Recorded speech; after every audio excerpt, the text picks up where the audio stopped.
We're going back to Ireland against New Zealand now, and I'm delighted to say Rory Keane, Irish Mail rugby correspondent, is with us. Rory, good morning to you. How are you getting on? Oh, very good. Sure. The lads there having a debate about how a series win would look on Sexton's CV. It's right up there. The point is that, like, whatever side of that debate you're on, you can't deny that pulling this off would be a seismic moment for Irish rugby, and all of the pre-tests and pre-tour conversation about blooding players has kind of taken a backseat because the series has taken on a life of its own, which is what you want. You want it to have some grander meaning, and as a result, we're now looking at this going, we might be able to win this thing. You've been looking at some of the key battles that might swing it either way, and before we get into the nuances of the 5 key battles, having looked at those key battles, what's your instinct about what's going to happen this weekend, Rory? Yeah, I've been thinking a lot about it.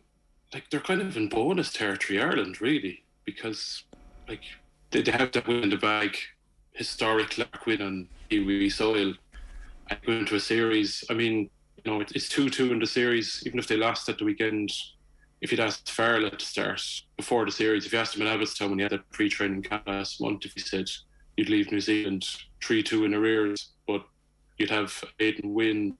You'd have a couple of young lads, you'd have a couple of bolters putting their hands up, guys like Frawley and Treadwell. I think you would have bitten your hand off. So I'd imagine their camp is fierce for lads. And you look at the psychological element of what's happening with New Zealand, the pressure they're under now, the pressure Foster's under, the pressure Kane's under, you know, first ever win, first ever loss to Ireland at home soil.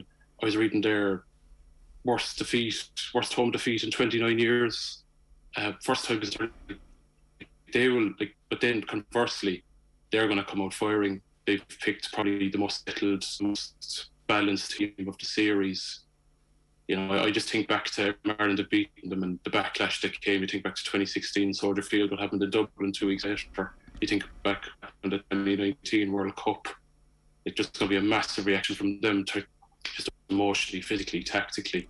So it's a hard one. Ireland are going to go up a level, but New Zealand are going to go up a couple of gears as well. We're just having a little trouble with your line. There's just a few groundlings, Rory, so we'll call you right back. If anybody missed it, the team was named overnight, and the Ireland team is largely as expected. Bundy Aki comes in and will start with 12 on his back, and as a result of that, Keith Earls is on the bench. That's obviously all because Gary Ringrose is out, having been concussed in the previous game. But the settled team that Rory is talking about is Brodie Retallick and Samuel Whitelock at 4 and 5, which means that Scott Barrett goes back to 6, and the accusation of the imbalanced back row that they picked last week, well, that's all finished now, because they have Scott Barrett, Sam Cane and Artie Savea.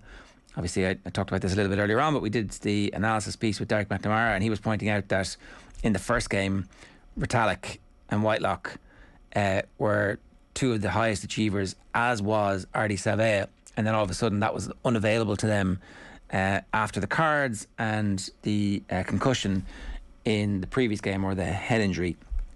So it's a very different New Zealand team that will take the field this weekend, a different New Zealand pack, and if they all play the full 80 minutes, then things should change as well. And then the other thing, of course, that's happened is that Will Jordan has come into the team, as well as David Havili. I don't know that much about David Havili, but earlier on Alan Quinlan was telling us that his form in Super Rugby has been sensational. But we all saw Will Jordan in Dublin, and that guy's pretty good at rugby. The Christian Cullen comparison a little bit earlier on was made. So it's a much better New Zealand team. And to go back again to the first piece that we did in this series with Gregor Paul, he was like, traditionally the third game is when you'll see New Zealand peak in a 3-test series. So notwithstanding that, they are the favourites for it, and there will be a great opportunity for Ireland to make rugby history, but they will definitely find themselves up against it. We're talking about Rory Keane of the Irish Mail. I think Rory is back on the line and can hear us. Yeah, Rory, you can hear us all right? Yeah, I can hear you fine, sure. Yeah, we can hear you fine too now. Yeah, right. So look, you were saying it's bonus territory. I actually think, in a weird way, that the character of this coaching ticket is such that they're not looking at qualifying for a World Cup semi-final anymore. They want to make a final. That they've stopped having those kind of, it'll be good if we can do this thing. I think Sexton, similarly, this week wouldn't bite your hand off now for anything other than a victory this weekend. Yeah, and it's interesting you said that. I'm not down New Zealand, unfortunately, but the thing I found really interesting after the win in Dunedin last weekend was after the final whistle was just how relaxed everyone seemed. There didn't seem to be any, there was no hooping and hollering, there was no lap of honour, there was no kind of high fives. It was all very kind of calm and measured. It was as if, right, job's only half done. Like when you compare it to the first win in Soldier Field and the elation there and the celebrations, it was like Giant Stadium again almost. And yeah, exactly. But yeah, it does feel like they sat down in a meeting last month and on the board they had series victory. So yeah, I mean, and geez, they're in a great position to do it. Let's talk about those 5 key matchups that are going to define the final test then. So you've got James Ryan versus Sam Whitelock first. After the first test and James Ryan's performance, you would have been like, oof, he really needs to make a bit of a comeback here. And lo and behold, second test, he was right on it. Absolutely. I think that was his strongest performance in a long time. Like, we kind of forget about Ryan. There's so much pressure being heaped on him. Like, he burst onto the scene in 2018 and he was almost, like, he was pre-packaged to give this world-class player. Was straight out the gate, he was delivering phenomenal performances, man of the match, week in, week out. Like, he'd be handed these stat sheets after games and he'd be out tackling and out carrying most of the back row forwards. And he did probably have a little bit of a dip the last couple of years, but I suppose, unlike a lot of other players, you look at someone maybe like Ger Gilroy who came into the team and would just flourish as a full back. Just do your thing, and he's flourished. And there's plenty of other guys like that. Ryan kind of came into the team, was flying, and then he was told, we'd like you to run the line out, James. We'd like you to be the next captain. We'd like you to be the leadership team. You know, we want you to bulk up and do that kind of tight head scrummaging role. So I imagine it hasn't rested easy on his shoulders. And conversely, I think he did a bit of a job with the line out last week, but the key factor there was Sam Whitelock wasn't out, and he's back now.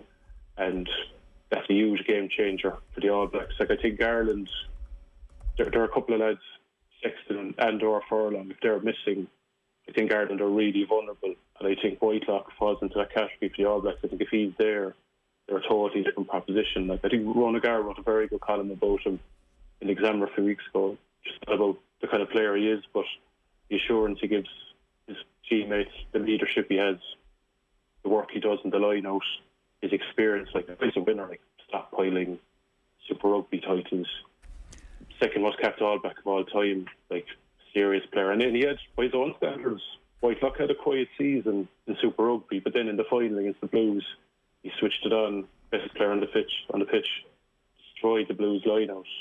So yeah, this is serious now. And I mean, Ryan's been, like, a few years ago, everyone was talking about Ryan putting him in that kind of potentially world class bracket. If he does it against Whitelock this weekend, then that conversation is back in again.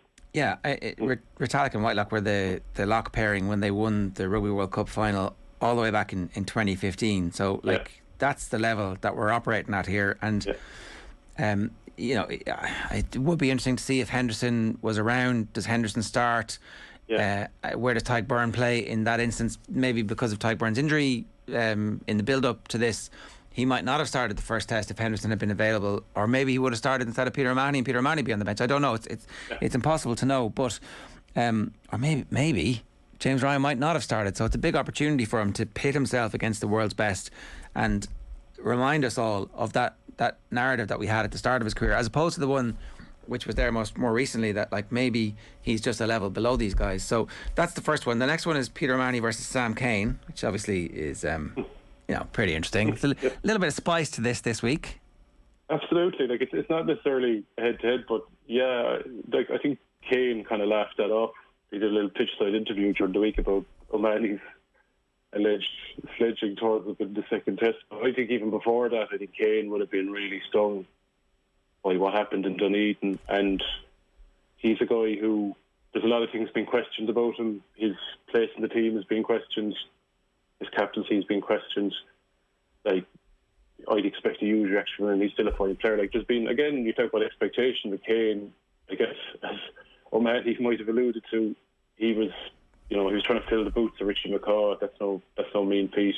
On top of that, he was given the captaincy after Kieran Reid retired. Like, as two icons of New Zealand rugby, and he's trying to fill both roles.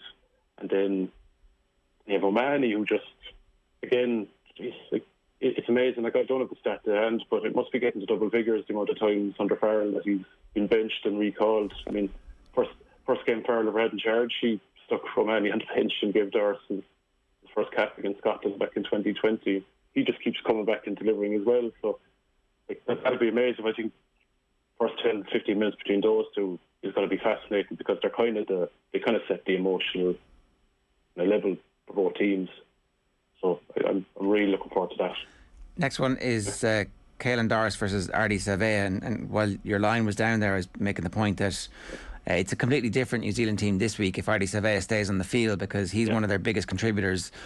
Again, if you're talking about emotional heartbeat, he's the man for them, and he's so brilliant.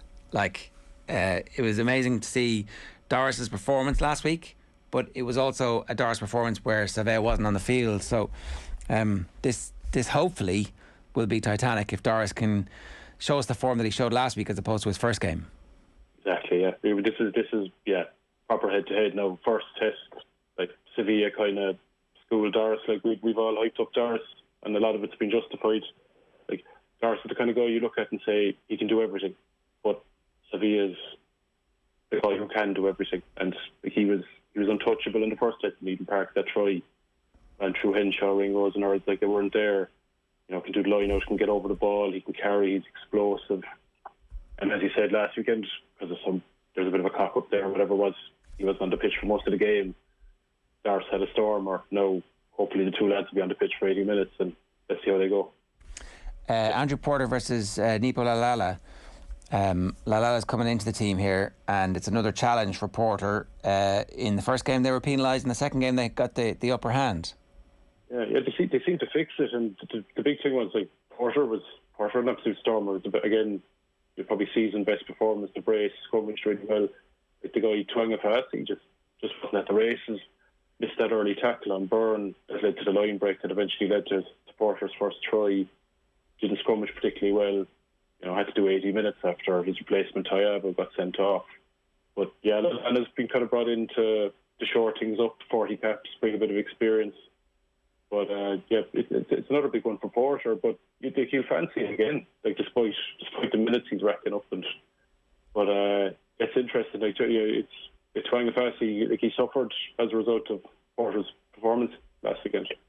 Yeah, and they've made a lot of changes. They're under pressure. They're backs to the wall. If we can just get off to a good start again for the third week in a row, there will be some doubt in the New Zealand minds. And then the last one, obviously, is the key battle in the entire game. Let's hope that Johnny Sexton is fit to play 76, 77, 78 minutes. It's Sexton versus Beauden Barrett. Beauden Barrett's been grand, like good in bits, but grand, you would say, over the first two tests. Not the world-class Beauden Barrett that we've come to expect, the 9.5 out of 10 performances that he was so famous for. Yeah, it's a funny one at Barrett, and we're speaking to people in New Zealand, like in terms of form this season in Super Rugby, even in that final, like Wishy Mo'unga, he's the man shooting the lights out, but I feel as a Foster, he's leaning on Barrett because he's been there and done it so many times and he has the experience. But as I said, he hasn't, for a guy of his talents, and we know all about him, what he can do to Ireland. As I said, the series has kind of passed him by. The worry is that he finds his mojo in Wellington, and we see a bit more of a free running, line breaking Barrett that we know the game he has. But like Sexton, what else can you say? He's 37 this week, and he's absolutely flying. Yeah, as good as he's ever been for Ireland. Yeah. I think so. Yeah, definitely. I mean, it's hard.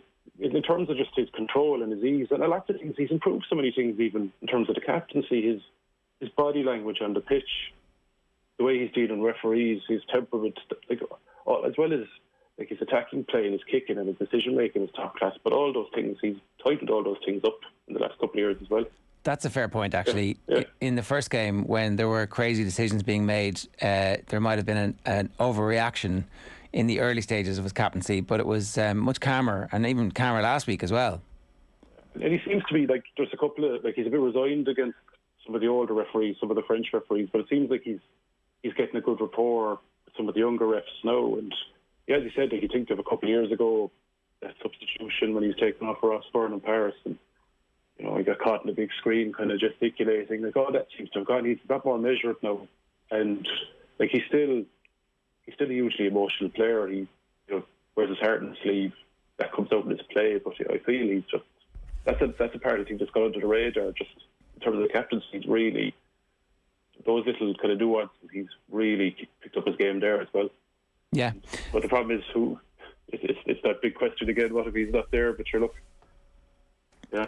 Yeah. Prey was the consensus earlier on in the week. Rory, what's going to happen? What's going to happen? I do think there's going to be a massive reaction from New Zealand. I would back them to win it. I don't think they're going to win by much. I would say, if I was going to make a prediction, I maybe say New Zealand between 8 and 12 points, I would say. But I would expect Ireland, a very good Ireland performance going down fighting. But I think New Zealand, there'll be a big reaction. I also think that bench as well is stacked. I think that'll make a huge difference in the last quarter. Yeah, okay. Fortunately. This is the little period in advance of the game where we all get to believe anything is possible. We should enjoy that, because 8:05 on Saturday morning, things could go pear-shaped. Rory, good stuff. Great to have you with us. Thanks a million. Cheers. Thanks, All the best.